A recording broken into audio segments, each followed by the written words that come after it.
Alors, en quoi consistent ces fameux langages HTML et CSS? On va rentrer un petit peu plus dans le détail maintenant. Donc, première chose que vous devez vous dire, c'est mais pourquoi est-ce qu'ils ont fait deux langages? Déjà, un seul, ça aurait été suffisant à apprendre. Eh bien, c'est vrai qu'on pourrait penser ça, mais en fait, on a besoin d'utiliser deux langages différents pour séparer le fond et la forme de nos sites web.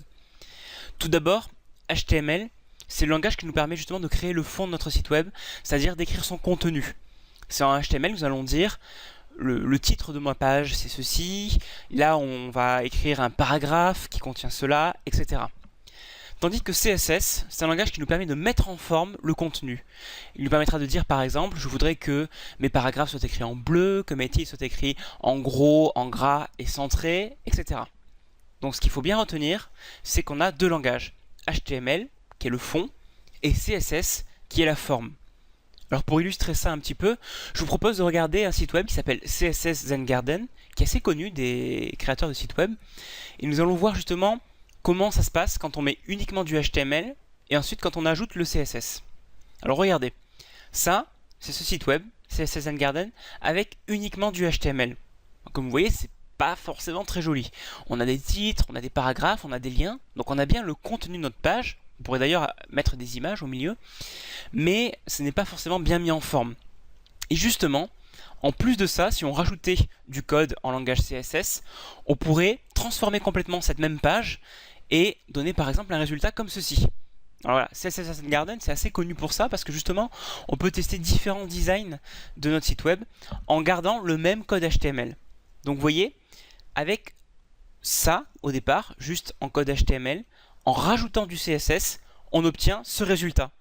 Vous voyez qu'on a le même contenu, on a les mêmes textes, les mêmes paragraphes, le même titre, etc. Mais CSS nous a permis de changer l'italique, la couleur et ce genre de choses.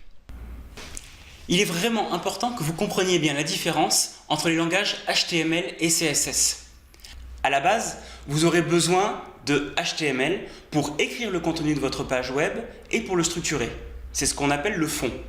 Ensuite, vous aurez besoin de CSS pour mettre en forme votre site. Pour par exemple placer le menu à gauche, pour changer la taille du texte, la police, les couleurs. Donc on a HTML pour le fond, CSS pour la forme.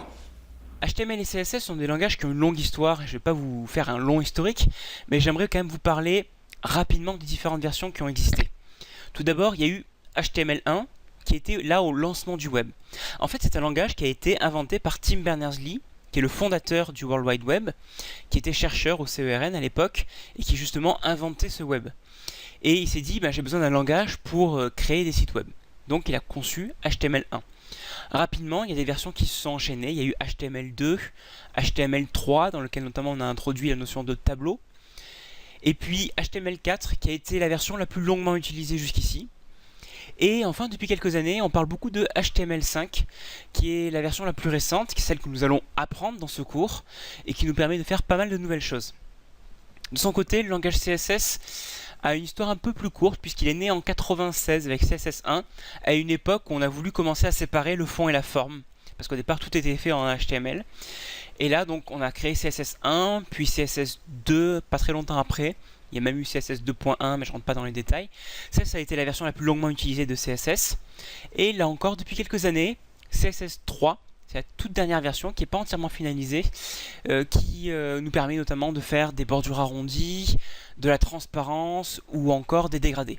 Donc voilà ce qu'il faut savoir sur les langages HTML et CSS pour commencer.